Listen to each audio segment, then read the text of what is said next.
Welcome to Grapevine with your host, Wanda Willie, author. She's an activist. She works constantly in her community. Welcome, Liz Brown. Hi, Wanda. How are you?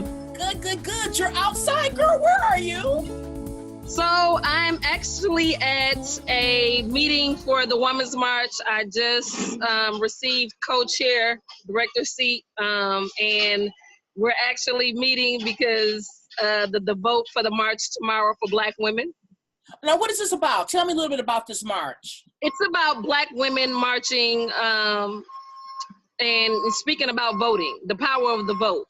Right. It's a coalition of women, but specifically for Black women, and how I live in Milwaukee. So, like how the community is hurting. So it's Black women, mothers and activists and stuff that's getting together, that's letting the community know how important it is to vote. Awesome. That is so true. We need to vote. We really do. Yeah. Especially this year. And so many women are running for office this year. How do you feel about that? Of course, I love it, because I'm a true believer in women empowerment. And not only that women and the voice that we have and the jobs that we do, we always got a cape on, whether it's mothering, sistering, neighboring, niecing, policing, like we wear all the hats. So why not? Exactly. Why shouldn't we have a voice at the table? Okay. Yes. Because we are at the table majority of the time, Got that right. I'm a single mother, so why not? I created the table, so let's eat. Okay, well, we're going to eat today. Now, tell us about your new book that you have out, the name and how they can get it. And we're going to talk a little bit about that, so go ahead. Okay, the new book I just released is called The Voice That Silenced the Pain. It's my second book. I am a third-generation survivor of child molestation, and The Voice That Silenced the Pain is my story, as well as 3 generations of women in my family about surviving child molestation in the family. You tell us a little bit about your experience. You don't have to go too much into detail, but tell us a little bit why you wrote this book and why it's so important to let people know that this could be a generational thing that goes on. Go ahead. Well, it is a generational thing that's going on. It's a cycle, and it seems to be perpetuating, generation to generation. And to break the cycle, we need to break the silence. So this book is basically about me speaking my truth, speaking my mother's truth, speaking her mother's truth, and my great-grandmother's truth. And sorry to say, but my daughter also, too, is a survivor of child molestation. So that's 5 generations. And it's like the silence is the sickness. So this is why I'm speaking about my truth. Therefore, I can be transparent for anybody that's like me that hasn't had the courage to come out and do that, for me to give them a voice, because I had to give my 7-year-old self a voice so the pain could stop. As a survivor, what have you been doing in the community to help others and to help yourself heal? Because you had to heal also, and your daughter has to heal. So let's talk a little bit about healing. Okay, healing, I just really feel like it begins with acceptance. Acceptance that the trauma happened, acceptance that you had nothing to do with that. There was nothing you could have done to change that. And then also stepping into understanding that hurt people, which is my ploy, because I understand that in my brokenness, I broke some people. So a part of healing is becoming whole. You can't heal if you're not whole. So a lot of times when the damage is done, you don't really know who you are or what you are, because you're denying it the whole time. So stepping into this truth is kind of like putting it out in the universe, and you can't downplay it or deny it, but you're taking accountability that it did happen to you, and you're putting that out in the universe. So too, your violator can also take accountability for what he or she has done to you. Therefore, they can move forward and get help, because now you're no longer denying it, and so they have to step into their truth as well. Exactly. Now, how did this affect your life? I mean, you've had a trauma. How did this trauma affect your life personally? It affected my life in various ways. Like I said, being violated at such a young age, I felt angry, misunderstood. I blamed myself, low self-esteem, and in my hurt, I became physically abusive to men in a relationship. So, I mean, me too, being not only a victim, but I was the villain as well. In my brokenness, I abused the guys that I was with in my relationship. So I've caused damage as well. So that's how I came to forgiveness, is because I want to be forgiven for those that I hurt while I was hurting, and want them to be able to forgive whomever hurt them, as well as forgiving themselves. A lot of times people think that men are just abusers. It's an equal opportunity, correct? Women can be abusers also. And tell me a little bit about that. Yes, women are abusers. My daughter was sexually violated by a woman. And like I said, I am guilty of being physically and verbally abusive to men in the relationships that I was in. But I understood in my walk is anytime I'm in a relationship with a guy and I felt like he wronged me, he became my violator because I hadn't dealt with that hurt yet. Mm-hmm. And so I physically and verbally abused my mate. How did they accept that? Because men are like, hey, you know, they're bigger, they're strong. But what people don't understand, whether you're a man or not, you're human. And at the same time, too, when you have a woman that's been scorned, there's no stopping her. So the same time, this person truly loves you, so they really don't want to hurt you. Mm-hmm. But in your mind, he becomes the violator, and you're trying to literally destroy him, although you're stating that you love him. You understand what I'm saying? So there's some pullback on his behalf, but you're full blown trying to seek and destroy. Because at that time, you're not in your right mind frame. It takes you back to childhood and the person that violated you. Right. And a lot of women don't understand that some men just don't believe we're hitting women. It's a lot of men that don't, but at the same time, too, sometimes what I'm understanding in my walk is a lot of men has been violated by women also. So when you find those men that do believe in hitting women, 9 times out of 10, they've been beat on. Because right now I understand, standing in my truth, that my daughter's father now is abusive because I abused him. Okay. And so therefore he became an abuser. Abuser. Okay. Hurt people. Yes. And do you talk to him now about that, or I'm sorry? I'm working on my 3rd book, which is called Hurt People, and finding forgiveness and healing is to reach out and give the olive branch collateral damage that I've caused. Reaching out, I'm trying to reach out to the guy that violated me to let him know that I do forgive him, and then also ask him who violated him, because 9 times out of 10 he was violated as well. I'm reaching out to the males that I was in a relationship with to let them know that it wasn't me, it was my brokenness, and it don't excuse it, but at the same time too, maybe by me saying I'm sorry would change their heart. So what are you doing to help others? I know you're an advocate. Yes. You help other people. So what do you do to reach out to other people that have been broken and hurt and traumatized? Well, I'm ministering right now and mentoring 4 individuals. Right now it's women, but also, you know, I'm speaking with men.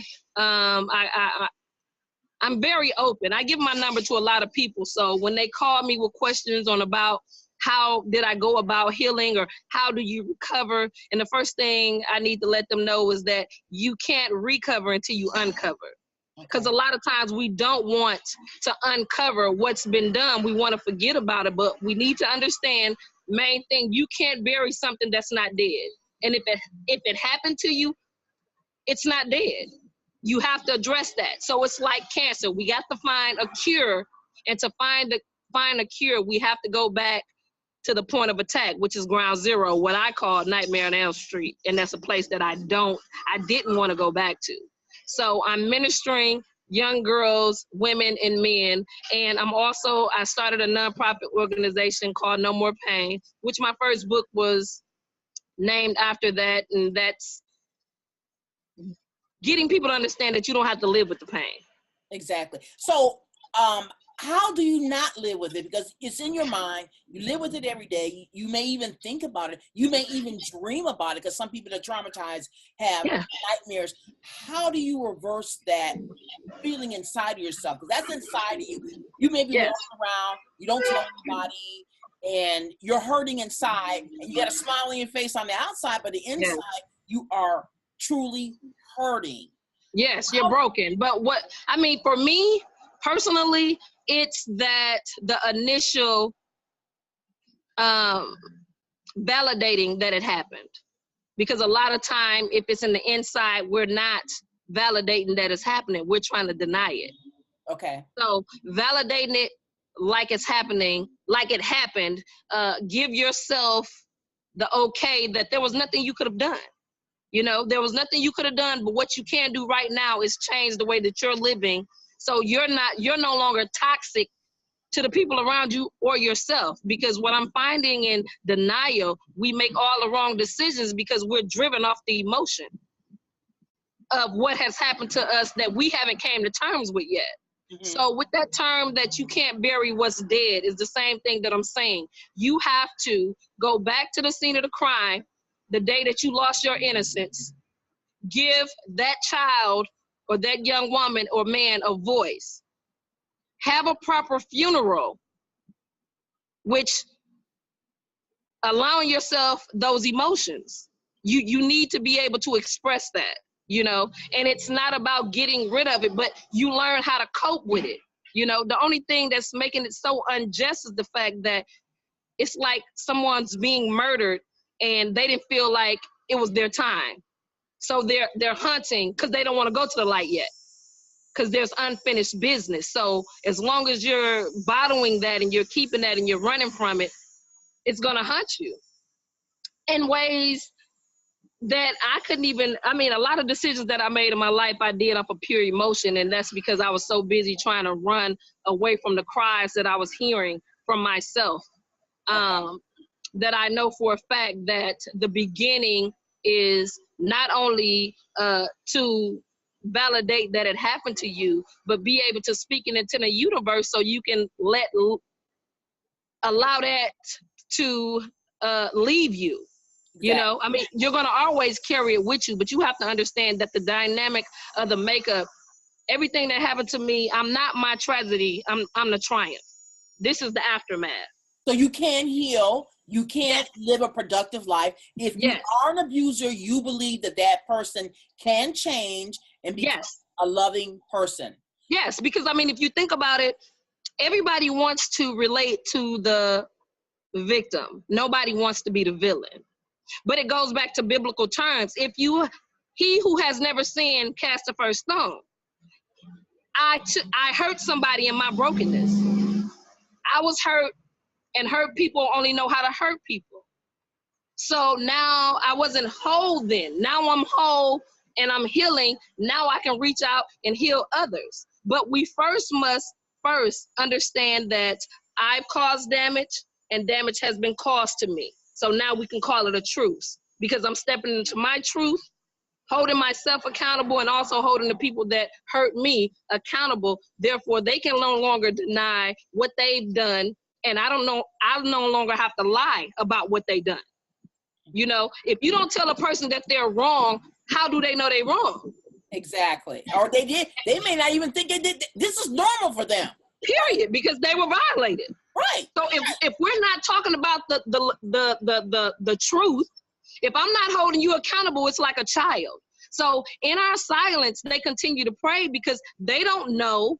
And even if they do know it's wrong, I haven't said anything. I never called him out. So it can't be that wrong. Exactly. Because he's not walking around with the shame. I am. Exactly. I feel you. So it's a generational thing in your family. How are you helping to heal your daughter? Your daughter's has been violent, and I'm so sorry to hear that. And I'm sorry that you were violated. I just want to let you know that right now. Thank you. My heart goes out to you. How are you How are you helping stop the generational violation of the abuse? How did you? Well, I mean, the beautiful thing is it's a new day. and I broke my silence, so now I can break the cycle. So what I'm understanding from generation to generation, my great-grandmother gave birth from a broken womb because she was violated. My grandmother, living with her violation, gave birth to my mother, which her womb was broken. And then my mother had been violated, and she gave birth to me, which her womb was broken. And then I gave birth to my daughter because I had been violated and my womb was broken. So knowing that my daughter's been violated, we're helping her heal. She's young still. So when she decides to bear children, that child won't have that generational curse because my daughter's womb will be healed. She'll be able to make all the right decisions and not just on emotions because we're dealing with hers.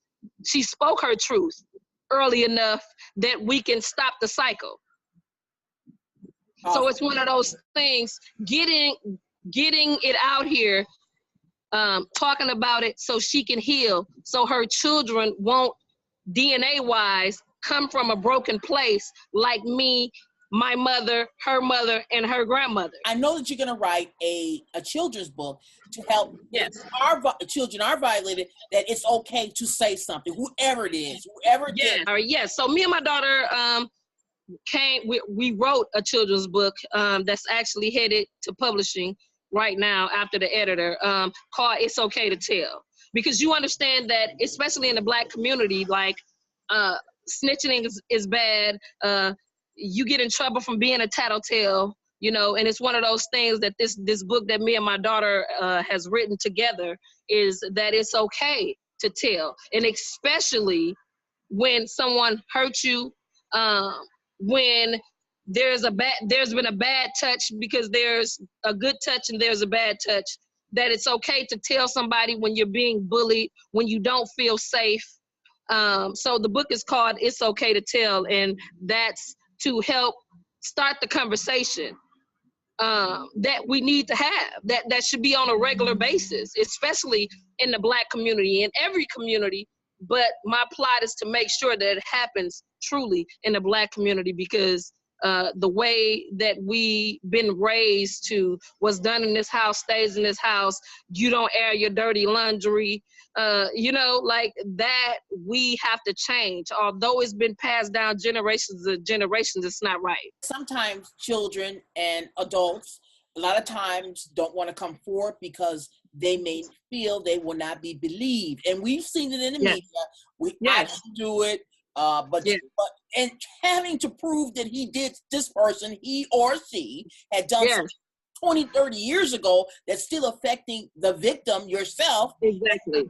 And you're not to be believed. And so people don't want to come forward. My thing is, it's like, what I'm trying to get people to understand, you're not coming forward for someone else. You're not finding forgiveness for someone else. All of that is to free you as an individual.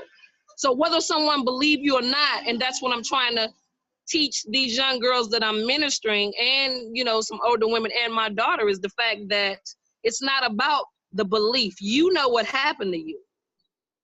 And although the world might not see it at that point in time, it's not for them. It's an understanding that you are worthy of living the truth, your truth. It's not about nobody else.